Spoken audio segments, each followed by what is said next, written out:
এই মহতি এবং পবিত্র দিন, একটা ঐতিহ্যবাহী দিন, সেই মহান ব্যক্তির জন্মদিনকে শ্রদ্ধা নিবেদন করার জন্য আজকে এই শিক্ষক দিবসটা পালিত হয়।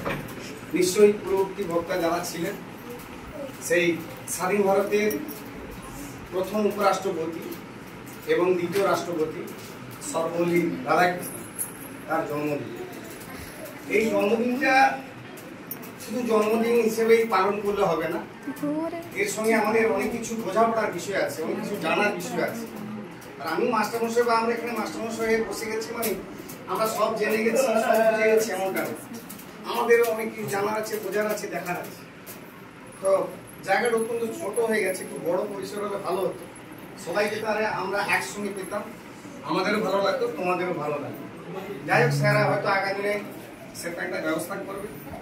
আমার বুক ভরা স্বপ্ন, হ্যাঁ, এই স্কুল জুনিয়র হাই স্কুল অষ্টম শ্রেণী পর্যন্ত রয়েছে, এই স্কুল আরও উত্তরোত্তর বৃদ্ধি হোক, মাধ্যমিক হোক, উচ্চ মাধ্যমিক।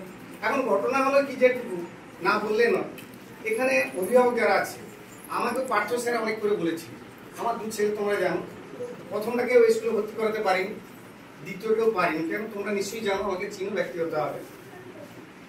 আমি একটা স্কুলে কাজ করি, স্যারেরা আমার সঙ্গে সে ছোট থেকেই যায় আর যেতে তো অভ্যস্ত হয় এবং প্রত্যেক বাবা মা তার নজরে রাখে। সেই প্রশ্নে নিয়ে এটা আমি দুঃখ প্রকাশ করছি, আমার নিজের ছেলেকে পাই। সাথে সাথে এখানে যারা স্থানীয় অভিভাবক তাদের একটা ধ্যান ধারণা অন্যরকম। কিরকমটা না, এখানে তো অষ্টম শ্রেণী পর্যন্ত পড়া হবে, পড়ার পর তো সেই লক্ষ্য স্কুলে, সেই ওই স্কুলে যেতে হবে, আবার সেই মাধ্যমিকে পড়ানো, তারপর উচ্চ মাধ্যমিক, ওখানে যদি আমরা 5 দিকে ভর্তি করে দিই তাহলে পুরাটা পেয়ে যাবে। আমি মনে করি তোমাদের যারা উত্তরসূরি আছে, ছোট যারা আছে, তাদেরকে বলবে, বোঝাবে, ওই স্কুলে থেকে এখানেও খারাপ পড়ানো হয় না। ওখানে যে ডিগ্রিধারী অভিজ্ঞ মাস্টারমশাইরা পড়ান, এখানে সেম ক্যাটাগরি, একই পঠন পাঠন, একই সিলেবাস, এখানে কিন্তু সেই সিস্টেমে পড়ায়।